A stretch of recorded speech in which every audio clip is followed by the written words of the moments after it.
ወደምትፈልጉበት ደረጃ መድረስ አትችሉም። አንዳንድ ሰው ልንገራችሁ እናንተ ከመረዳቱ በፊት ራሱ ይረዳል።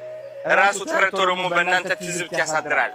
ከዛ ይነግራችኋል ምን መከተል እንዳለባችሁ፣ ምን መሆን እንዳለባችሁ፣ ምን ውሳኔ መወሰን እንዳለባችሁ። ሰው ህይወታችሁ ውስጥ ጣልቃ ገብቶ እንዲወስን አትፍቀዱ። ሰው እንዲረዳችሁ አትፍቀዱ። አዲስ ቢዝነስ ስትጀምሩ ይህ ቢዝነስ አይሳካም ይሏችኋል። በእነሱ አስተሳሰብ ላይ ይሳካ ይችላል፣ በእናንተ ግን ይሳካል። ለምን? እግዚአብሔር ያስቀመጠላችሁ የራሳችሁ ምክንያት ስላለ።